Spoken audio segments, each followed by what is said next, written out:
This show is a part of the FM Podcast Network, the home of great music podcasts. Visit us at fmpods.com. You are listening to the Dylantantes podcast.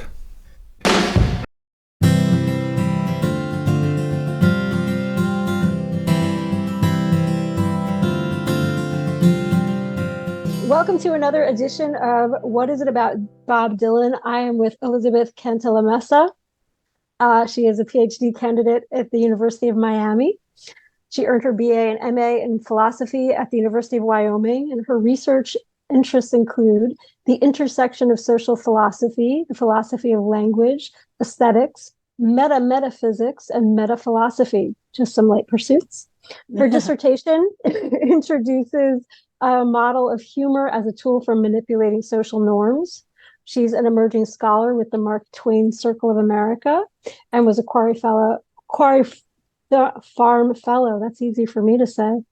Her research focuses on Twain's linguistic pluralism and the social function of non-factual forms of speech, such as humbug, irony, and tall tales.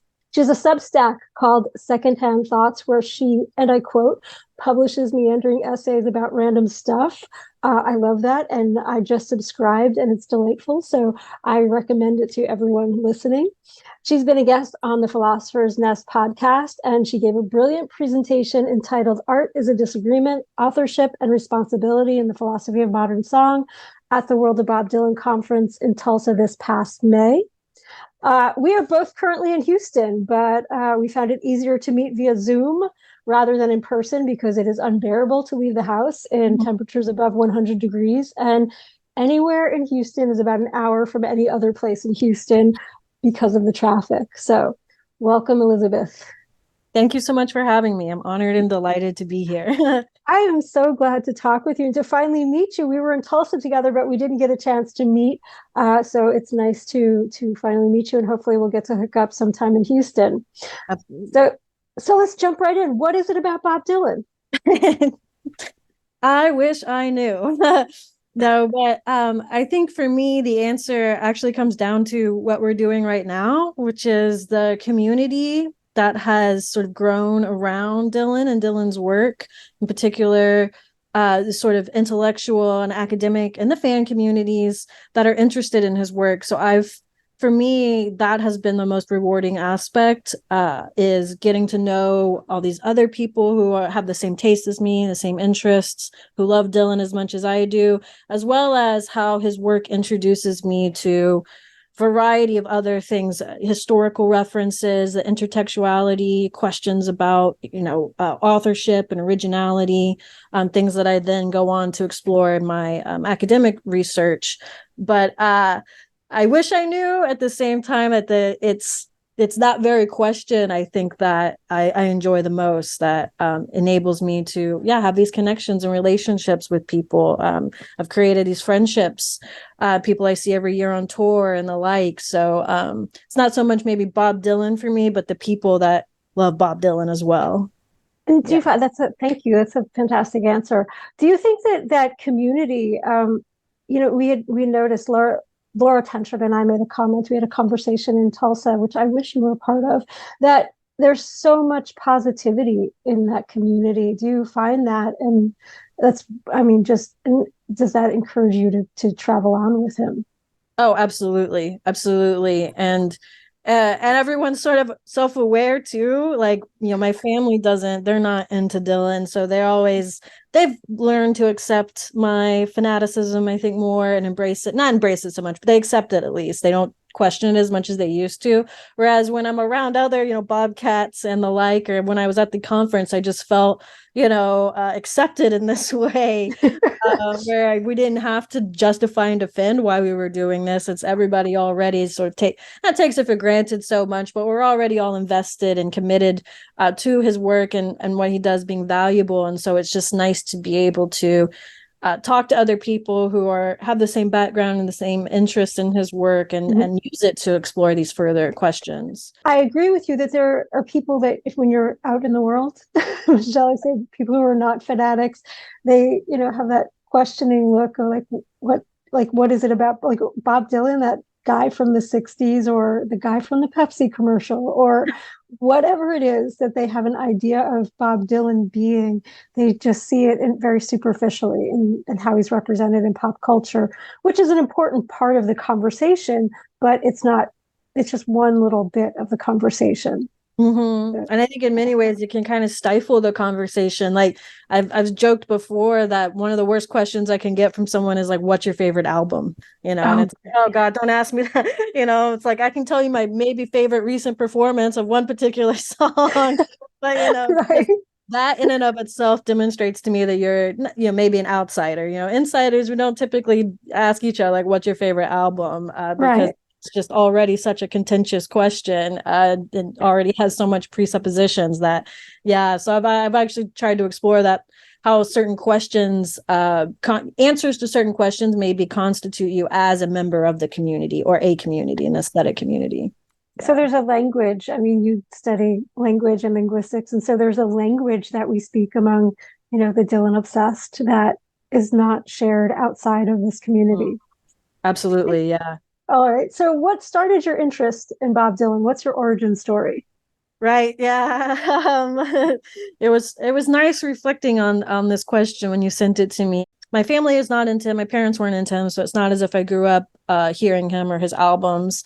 I knew of him, I think, in high school, but it wasn't until after high school with a person I was dating at the time who was into him and into his work, convinced me to go to Arkansas to see him live. This was 2008. So it was around the time that Telltale Signs came out. They were heavily promoting it. I think we even bought the CD at the show and listened to it in the car on the way home. Just fell in love with that album. That is still, if I were to answer what my favorite album, it would be Telltale Signs in terms of because it's your entry point album, right? Mm-hmm. Yeah. Absolutely. Okay. Yeah. And in particular, I wasn't even aware of many of the original songs that, there's alternative takes in the album, but in particular the live performances. So for me, it was seeing him live. The following year, we then followed him around. I think it was a ballpark tour. His multiple dates in Texas. So we followed it during the summer. So we followed him around, and the fan club online through his website offered early entry tickets. And so we got there, we were able to get there early and get up close. And that was just this whole other experience, and so I fell in love with many of the songs like Spirit on the Water through their live performances and seeing him live. So for me, it was starting with live contemporary stuff and then eventually working my way back to, the standards in the 60s and just being, continually just impressed and amazed at the depth of, his work and his artistry. I love that that's your entry point, Telltale Signs, because I know as a kid, my entry point was the lyrics. My dad gave me a book of the lyrics, and I've said this a million times. Said, "Take this, brother, may it serve you well," because he's an old hippie.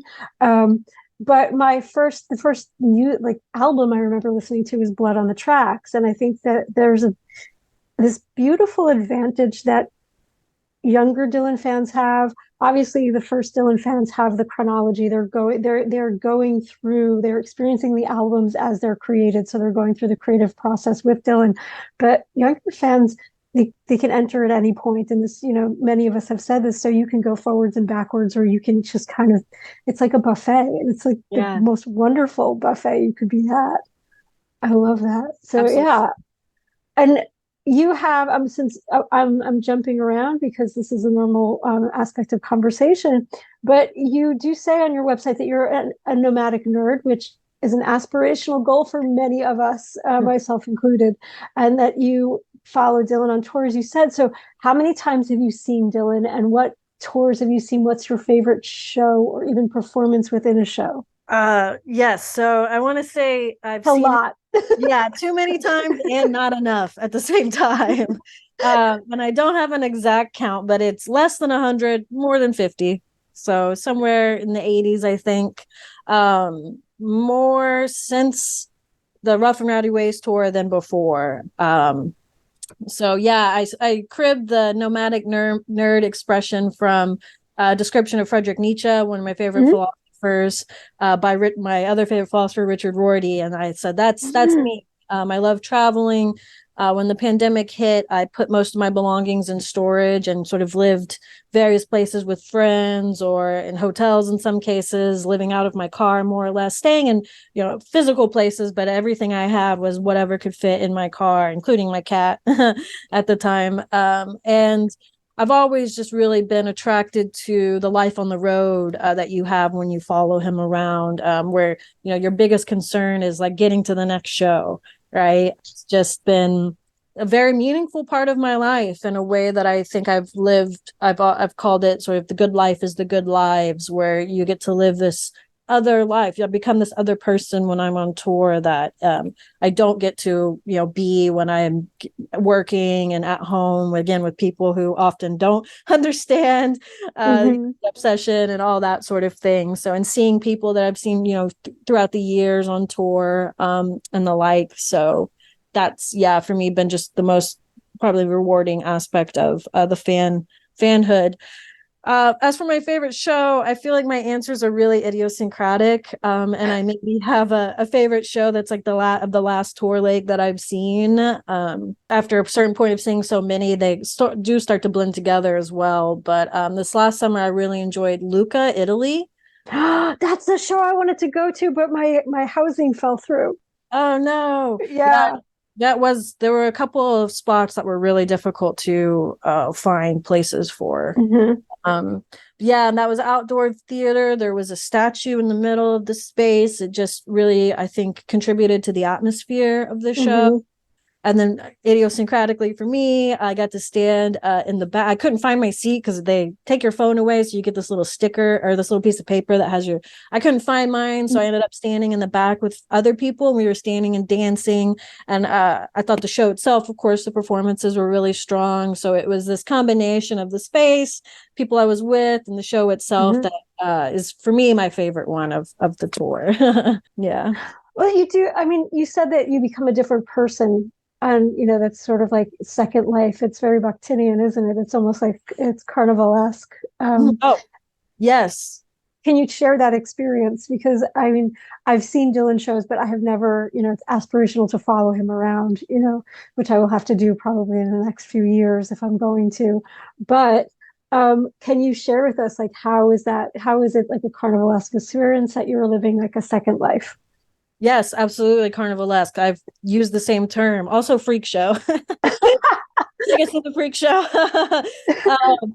It's, traveling to different cities, seeing the different audiences and how ways they're kind of always the same as well. There's a same but different aspect to, even different countries, different parts of the world.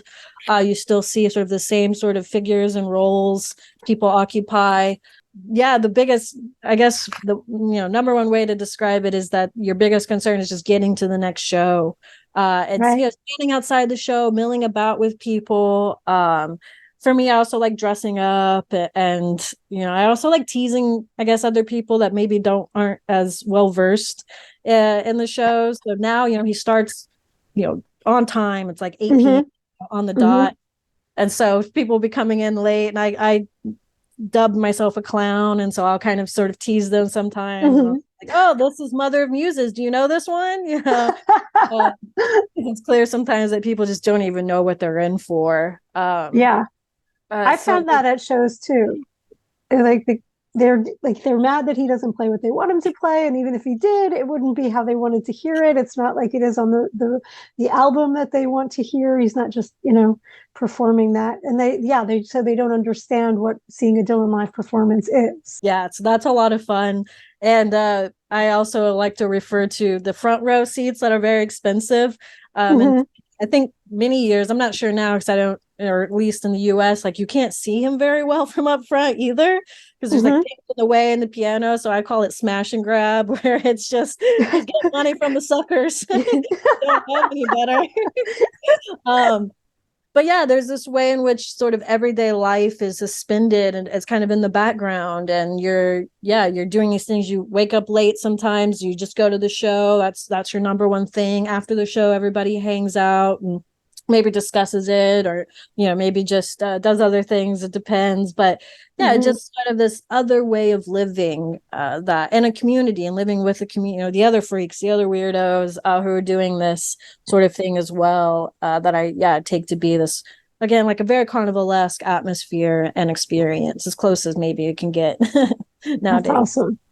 Yeah. So yeah, you were in Rome, but you told us the Lucca show was maybe better for you, more enjoyable? But for idiosyncratic reasons, really. Gotcha. I felt like my answers to some of the questions when I was thinking about them is like probably reveals more about me than anything, of like how sort of self-centered my evaluations are.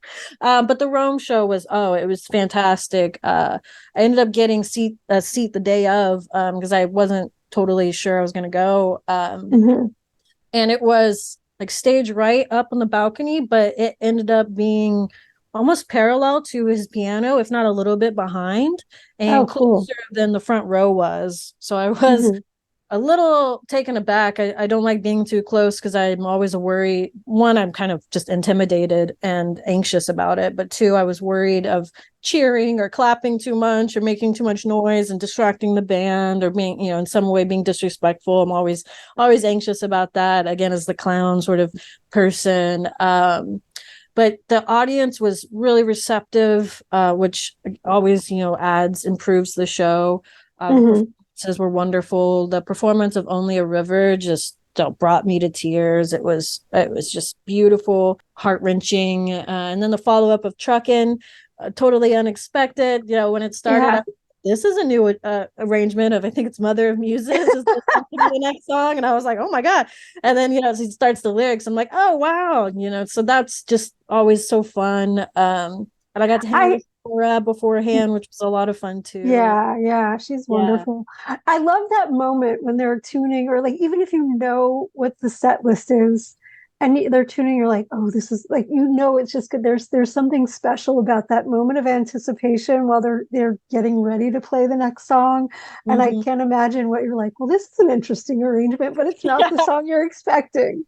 That's absolutely, so cool. Yeah. And then it's like, oh wow, another surprise. So yeah, that was just a lot of fun. I try not to have expectations, just generally, so let alone specifically in Dylan cases. But yeah, it's always fun, and for these surprises to happen.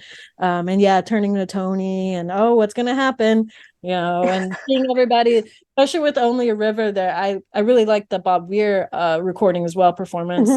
So the people around me, what is this? Trying to figure it out. And I see people sort of craning in to listen. I'm like, oh my God, it's Only a River. So. That's so cool. Yeah. So if this is his last tour, because there's chatter in the Dylanverse that, there's an end date to the tour and this is going to be his last tour, he's going to retire. Do you give any credence? Do you think that rumor has any validity? And then if it is, are there places that you haven't seen him that you want to see, that you would like to? Like for me, even though I grew up in New Jersey, I've never seen him at the Beacon. And so when I know that shot, you can't see her face because there's no video on this, but she was shocked. Yeah. But I will be at the Beacon once they announce the Beacon shows in November. I'm very hopeful. But so do you think the rumor is valid, or are there places that you like, bucket list places you want to see him? Yeah, so I've actually, I guess, been operating under the assumption since the tour began with, the promotional material saying 2021 to 2024. I've been operating under the assumption that would be the end, that 2024 is going to be, I guess, the end. However, I also thought when the pandemic hit, I made peace with 2019 being the last year I would ever see shows. So that's in part why I have kind of gone overboard with seeing more shows than ever before, is because I've been assuming that, it will end. And every show now is just this gift, because I thought we might not get any more, I'm in a lot of debt now, but I don't think I'll ever regret it, honestly, at the end of the day. And so, of course, I would be happy to be surprised that the show or the tour goes on, or maybe there's a new iteration of the tour. I think a Vegas residency like U2 is doing would be a lot of fun, although maybe I'll Bobcats would move to Las Vegas. Yeah, I really like casino shows. I haven't seen him in Vegas, so I would like to see him in Vegas. And I know he hasn't been to Alaska, and I haven't either. So I would love, I think, to see him in Alaska, to have an opportunity, an excuse to travel to Alaska, I guess it should be. That's a lot of ways I'm using the shows now too, is like an excuse to get out there and travel to places I otherwise wouldn't do. I wouldn't get out. And so I'm grateful for that as well. That's wonderful. So we talked the other day, a group of us for the Dylantantes site, about what post-touring Dylan, what it will look like for us. And I think that you're in a really interesting position to answer this question and, open up a dialogue in this way about how that will, what that will look like, but also kind of how your research interests kind of relate to Dylan and, and your experiences with touring, because you have such a wonderful, rich Dylan intellectual life, but also a practical experience with, practical experiences with him that are just fascinating. Make you just like a really interesting person to talk with. So yeah, if this is the end, what do you think it will look like after he stops touring? And then, how will that affect your work, or does that intersect at all? Yeah, I think some of the Bobcats at the Leon, there was a lot of people at the Leon tour. Picture of us, I think there's like 25 or something. It's wonderful. But we were kind of talking about that, and like, how will we see each other? Like, what other, we live all over the world. So if there's no more tours, how will that happen? And one person, Raymond, just, we'll find ways. Like, he just kind of not dismissed it, but he was just like, we'll figure it out. So that was comforting for me, because of course, I have some anxiety about that, of the community that I've grown to love, and the people that I've formed these relationships with. That if there's no tour dates, how the heck's that going to happen? Some people who think like some of them will switch more to like the academic studies, like Bob Dylan, the World of Bob Dylan conference, right? Which I will. Well, maybe you could edit this out if it's bad, but I didn't pay to register for it because the cost was the cost of 2 Dylan tickets, and I was like, no, I can't. I'm not paying $300. That's 2 tickets. Oh, the switch yard, yeah. So, okay. It was, for me, there is like a priority to seeing him live. I think that trumps mostly everything else, even my other academic pursuits. If it comes into conflict with the Dylan show or a planned Dylan tour, I will choose the Dylan tour over basically anything else. And so I guess I would have to rearrange my priorities in some ways with regard to that. But yeah, I would like to, I think, and things I've considered doing is to help develop and sustain the community-based archive of the fans, and the a lot of them collect like the posters and memorabilia. There's the people who record the shows and the ways in which they've done that in the past and now.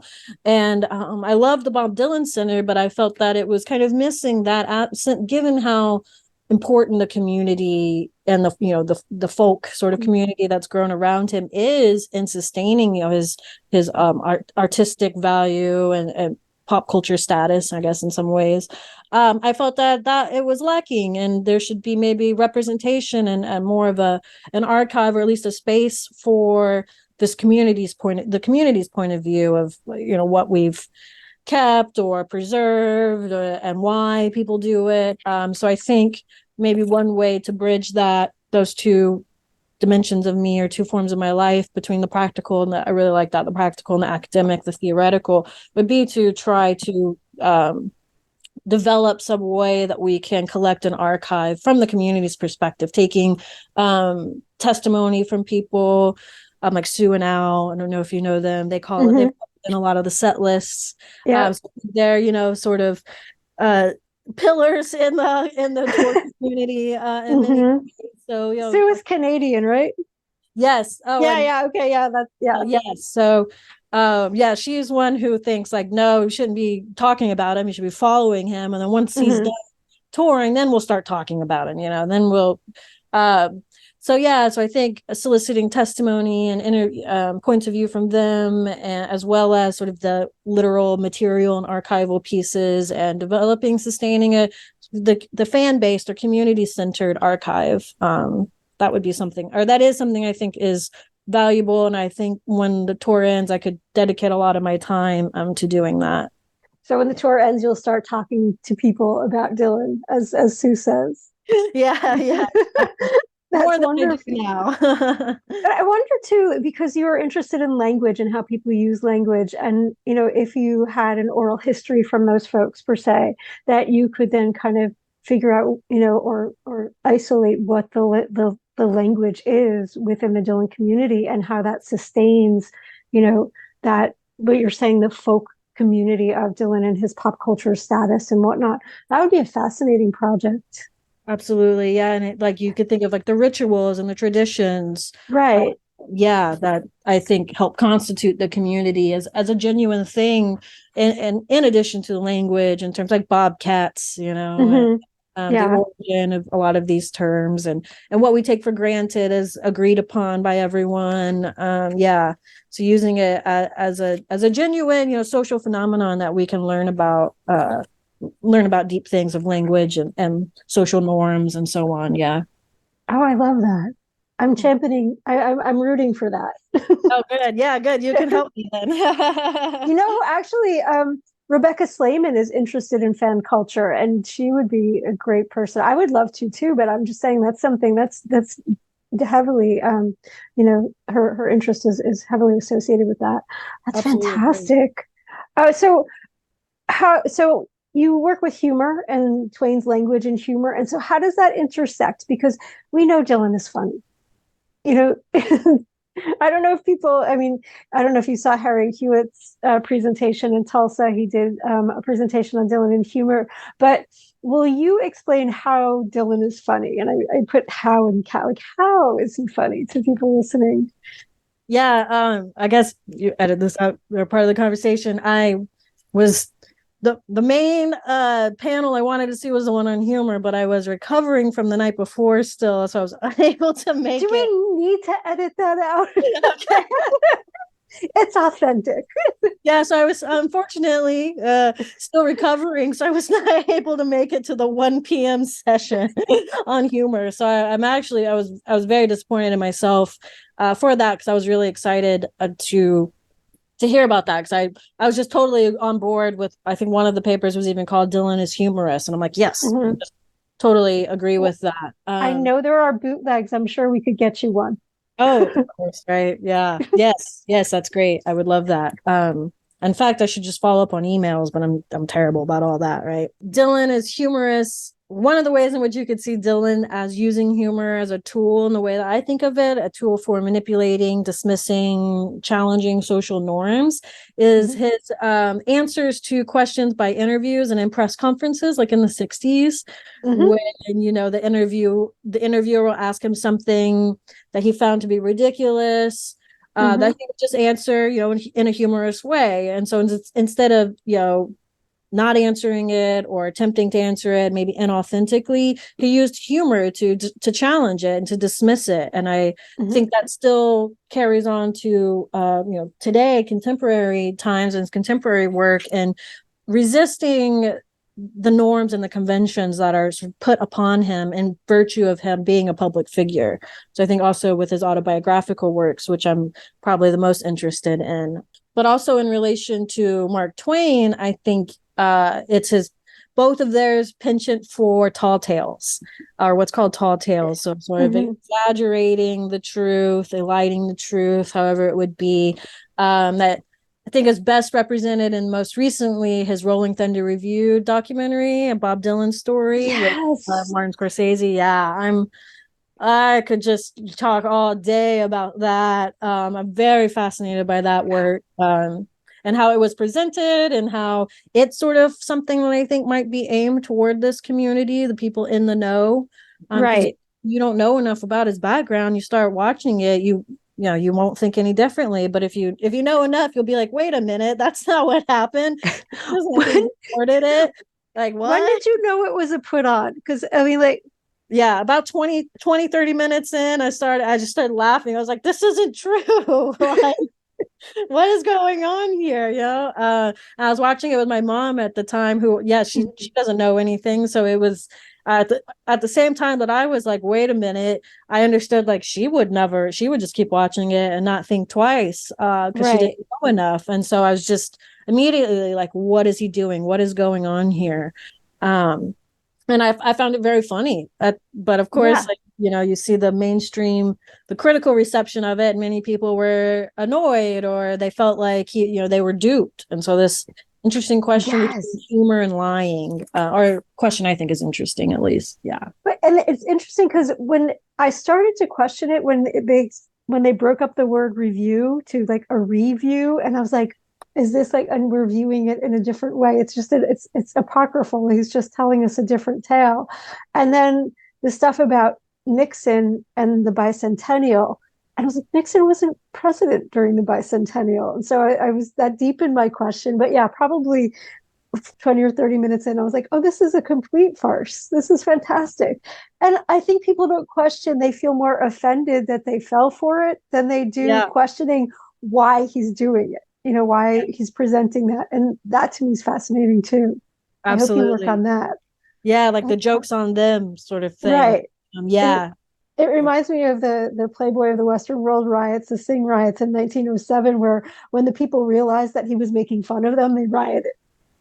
And because they realized that they were the butt of the joke, and they were laughing at first, and then they realized, oh, wait a minute, this is aimed at us. But it wasn't, in Rolling Thunder Review, it wasn't aimed at us. He was just having fun with us. And if you were on board, you went along with it. Yeah, absolutely. Yeah. And I like that it can, in many ways, raise questions about like, why are we watching it in the first place? What's the point? Right. If you want to learn, what happened during that time, you can just Google it. There's tons of testimonial and historical pieces on that time period and that tour and documentary and all that. So I liked it as a way for him to be playful and to do something different than just rehash history that's available to anyone who's really interested in it. Right. So would you consider looking at the other Scorsese, No Direction Home, as part of that? I mean, he's definitely found a willing artistic partner, creative partner with Scorsese in this venture, in film ventures. So would you, in terms of the autobiographical stuff, do you find any humor there? Or do you think he's being authentic in that? I think that one is more authentic. And I think that plays into the expectations of the Rolling Thunder Review documentary, where maybe it wouldn't have been as effective if we were already assuming it to be something like a farce or a joke. Whereas because he had previously done No Direction Home, everyone's expecting to consume this one in the same ways. But nope, it's that person is dead, as he says in the beginning of it, right? Wasn't even born yet. Right. Continually reborn. So I really, something I appreciate just generally about his artistic output is the ability, don't look back. This ability to, I say reinvent himself, but that's very cliched, but this doing something different at the same time he's still working with the same people, same person. Yeah, he's constantly in creation, or the state of creation and becoming. And I love that too in the Scorsese, the No Direction Home, he says that the artist can never be at a place where they've arrived somewhere. And I love that, because he's telling you so much about his own process in that one simple line. Yeah, absolutely. So what are you currently working on? With regard to Dylan? Well, I know you're working on your dissertation. So you can, if you want to tell us about that, or in regard to Dylan, you can, talk about anything. So I'm currently working on is a chapter actually for a collection on Taylor Swift and the philosophy of re-recording. Oh, that's awesome.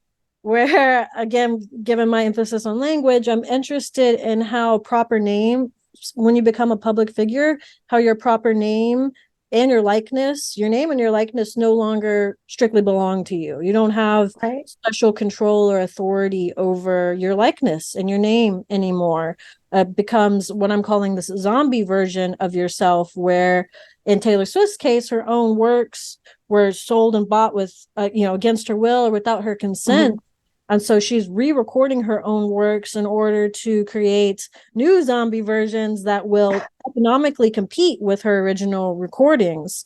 And I think that that connects back to Dylan and Prince as well, the artist Prince, who changed his symbol in this way that people who are artists who become public figures have to, in a way, battle or constantly sort of engage with this public persona, this other version of them that people either read into or exploit. Parody, I think in the U.S. context, we have parody as a legally protected form of political criticism and free speech. So that's one area where you can see that public figures don't have special authority over how their likeness is used and can be used in ways that might go against what they want or their interests. I think Dylan also has been engaging with this throughout his career and tenure as a public persona. And going back to the humor stuff in the Rolling Thunder Review documentary, these are ways in which he's able to both fulfill in some ways his obligations to audience and fans. At the same time, he's not contained or constrained by those expectations and norms, again, to like give his testimony or confess what he really thinks about his past experiences, or in the case of Philosophy of Modern Time, giving us what he really thinks about modern songs. Or sorry, Philosophy of Modern Songs. I knew what you meant. I think I did that during my talk too. For whatever reason, my brain wants to answer Modern Times. That's what it is. Yeah, you want to insert his album there. Yeah. That's awesome. Well, I'm looking forward to that. That'll be interesting because I think there's a really lovely point there about, that public persona or the image of someone is just, it's so superficial, and in American culture, we we take that for granted. And Ray Padgett gave a talk last night on his book through the Bob Dylan Center. And I don't know if you've read his book, but he did interviews with Bob Dylan's band members. And one of the questions was like, did this unlock the enigma that is Bob Dylan? Probably, and I was sitting there like, are we ever going to? But it was, his answer was so interesting because he said it really did humanize Dylan. Because you realize that, he's just a guy, like he's someone's boss, and he's, a member of the band. And there was a lovely story that he told, or they played the audio, Winston Watson talking about his little girl with Dylan and how Dylan likes children because they don't look at him like Bob Dylan. And it's just, that idea that there's a lack of humanity from that zombie person. I'm looking forward to reading work on that quite a bit. That'll be interesting. So what other music do you listen to? Taylor Swift, obviously. that question too. And how does it relate to music? How does it relate to Dylan? I will say I've only recently begun listening to Taylor Swift. I agreed to do this chapter before I really knew anything about her. Okay. But I do listen to many of her songs pretty regularly.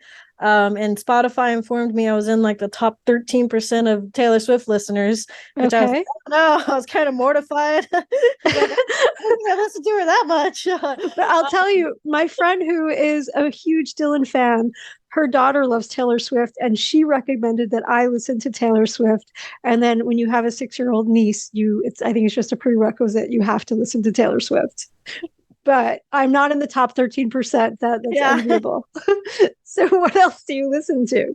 I actually, what I listen to besides Dylan is rather, I guess, strange compared to Dylan. It would mostly be ambient music and psychedelic music. Right. If anything, closer to Murder Most Foul, the sort of vibe of Murder Most Foul, than a lot of his more, I guess, blues and rock and roll music. Okay. So yeah, when I read that question, I was like, well, I guess technically it's not related to Dylan very much at all, other than blues music and things that he references. I've always appreciated using his music as a way, an insight into older traditions, folk traditions, and blues traditions. So I do really enjoy, especially when I'm just happen to be listening to a song and I hear a line that he used, or I can recognize a melody is familiar. I've always really appreciated that aspect of his work. That's great. There's a really, as a native Houstonian, there's a really cool part of the blues genealogy that goes through Houston via Peacock Records. And I would love to work on a piece on that, but I think it's a little bit of a story that's missing there. So, but yeah, the blues stuff it's just good stuff. And I love that stuff too. But you can hear, like I love that when you hear the a line or a lick or something like that, like you said. That's lovely. Absolutely.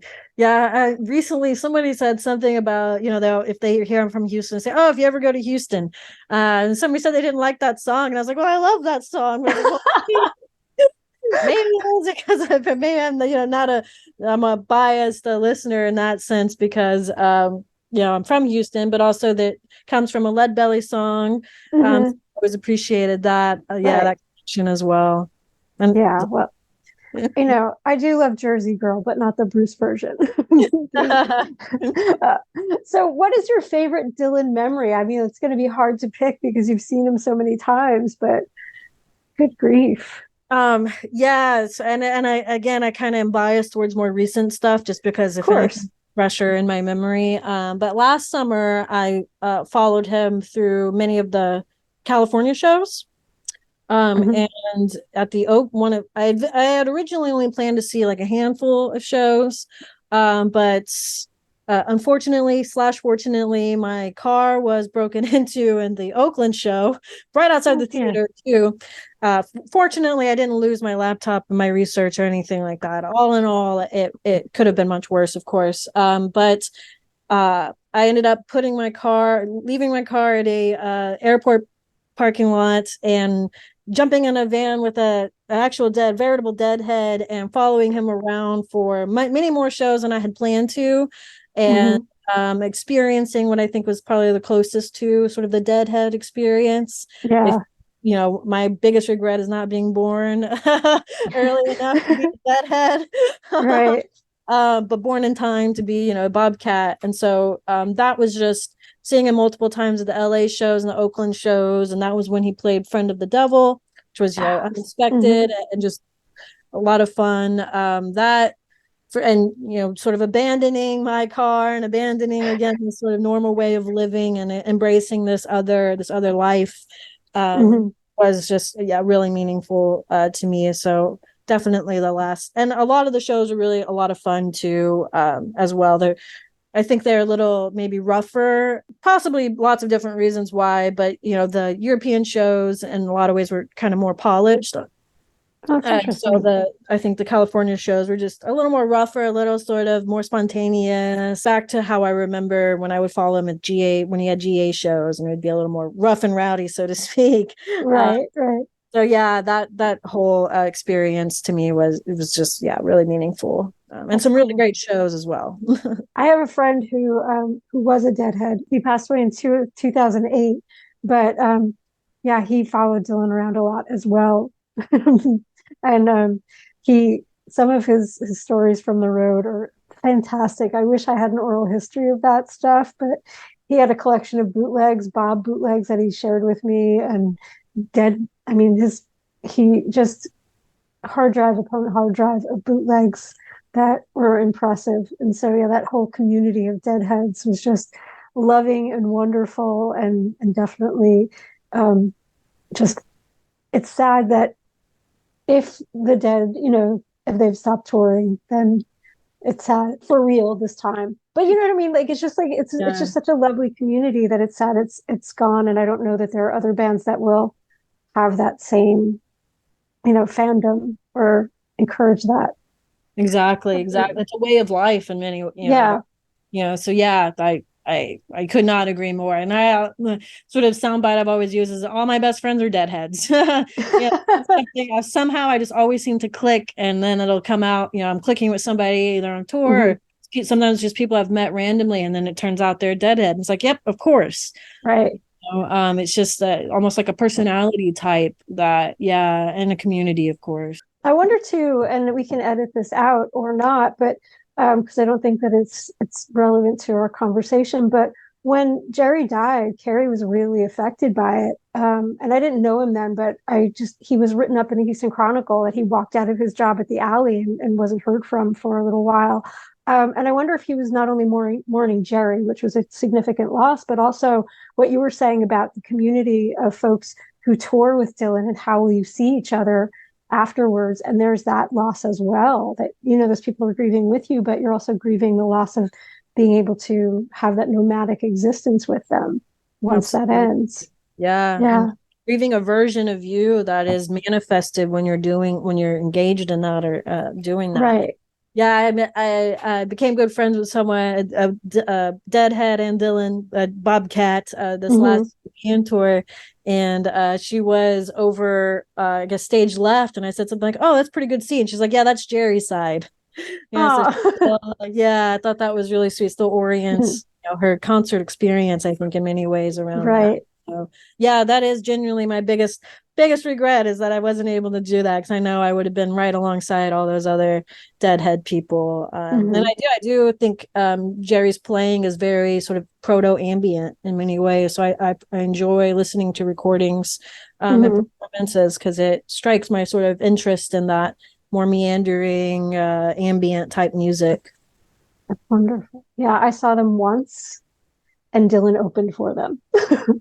So it was, it was in 1995, 2 months before Jerry died. And I was very fortunate. I actually had a really cool article that was on the front page of Expecting Rain, maybe earlier this year, that was comparing Jerry to as a comedian, as a humorist, and drawing on a lot of quotes of him and things, and saying that the best way to understand what he was doing is something akin to a joke or something humor, rather than something, serious. So maybe he would appreciate that. Right. So is there anything else you'd like to share? This has been so wonderful. I've enjoyed talking with you. It's been a lot of fun. I think we should hang out sometime. We definitely should. Yeah. Absolutely. Yeah. I'm so glad that there's another Dylan person in Houston that I can hang out with. Yes. Anything else? You have the last word. No. Too much pressure. Yeah. I'm hoping for dates to come out. Looking for this. I know. Ray Padgett posted yesterday, tour dates released, but it was just, he was announced. I know, I did the same thing. I grabbed, I was like, oh, and then it was just an advertisement for his talk last night. And I said, that was mean, man. That's cool. I actually was really hoping they would be released today, and that would be one thing we could celebrate on our discussion. I know. Me too. They're coming. They are. All right, I'm going to stop recording. Thank you for listening to the Dylantantes podcast. Be sure to subscribe to have the Dylantantes sent directly to your inbox. And share the Dylantantes on social media.